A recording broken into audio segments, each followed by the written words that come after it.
Selamat pagi, Bapak Ibu. Kita jumpa lagi dalam sapaan firman Tuhan. Semoga Bapak Ibu semua di dalam berkat damai sejahtera Tuhan Yesus Kristus. Tema pagi ini dalam sapaan firman saya beri judul Sanjungan Dunia. Bacaan Alkitab kita ambil dari Kisah Rasul 14, ayatnya yang ke-11. Kisah Rasul 14, ayat 11. Ketika orang banyak melihat apa yang telah diperbuat Paulus, mereka itu berseru dalam bahasa Likaonia, "Dewa-dewa telah turun ke tengah-tengah kita dalam rupa manusia." Bapak Ibu Saudara sekalian dikasihi Tuhan Yesus Kristus. Kisah Rasul 14 ayat 11 ini adalah sebuah peristiwa perjalanan Paulus dan Barnabas memberitakan Injil di wilayah Likaonia, yaitu di Listra tepatnya.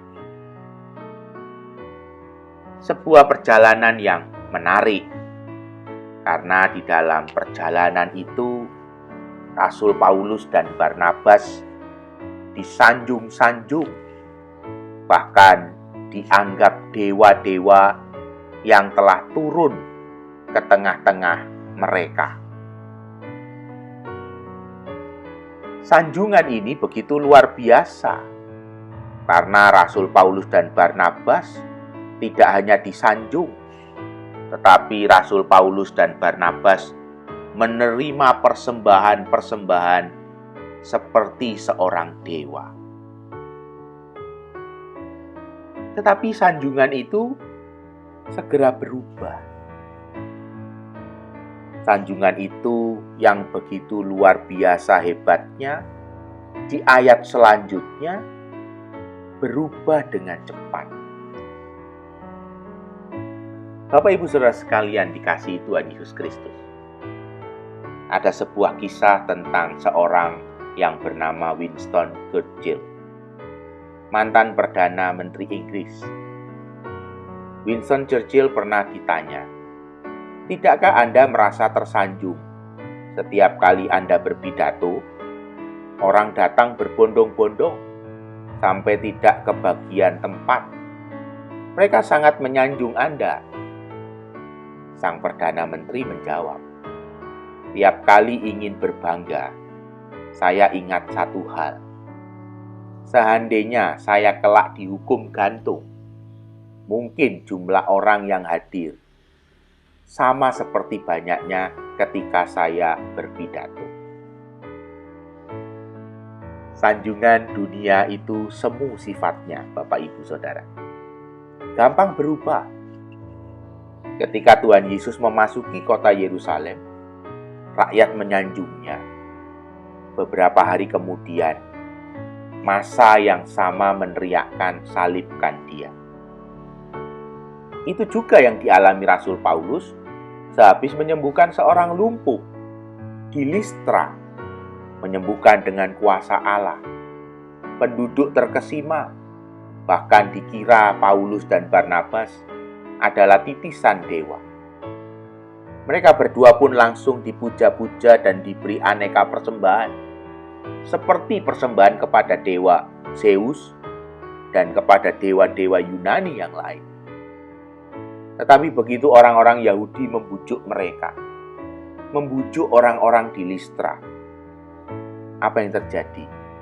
Segera mereka berbalik, melempari Paulus dan Barnabas dengan batu. Kita bisa melihat itu dalam Kisah Rasul 14 ayat 19.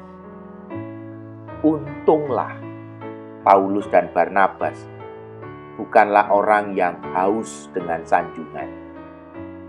Keduanya malah prihatin melihat penduduk di Listra memuja-muja mereka seperti dewa. Paulus dan Barnabas berusaha menjelaskan bahwa hanya Tuhan yang layak disembah. Pantang baginya untuk mengambil kemuliaan Tuhan bagi dirinya sendiri. Setiap orang suka disanjung. Sebetulnya tidak salah kalau kita merasa tersanjung saat dipuji orang. Yang salah kalau kemudian kita menjadi orang yang gila sanjungan, hingga rela mengorbankan apapun demi mendapat sanjungan. Sanjungan bisa menyesatkan. Lagi pula, sanjungan itu cepat sirna. Lebih baik fokuskan diri untuk melakukan tugas yang terbaik dengan sebaik mungkin, tidak peduli disanjung atau tidak. Bapak Ibu Saudara sekalian yang dikasihi Tuhan, saya ingin memberikan sebuah gambaran tentang sanjungan. Sanjungan itu ibarat permen karet. Boleh dinikmati sesaat, namun jangan ditelan. Marilah kita melakukan yang terbaik untuk Tuhan, bukan untuk sanjungan. Tuhan Yesus memberkati Bapak Ibu untuk menjadi berkat dan memuliakan nama Tuhan. Amin.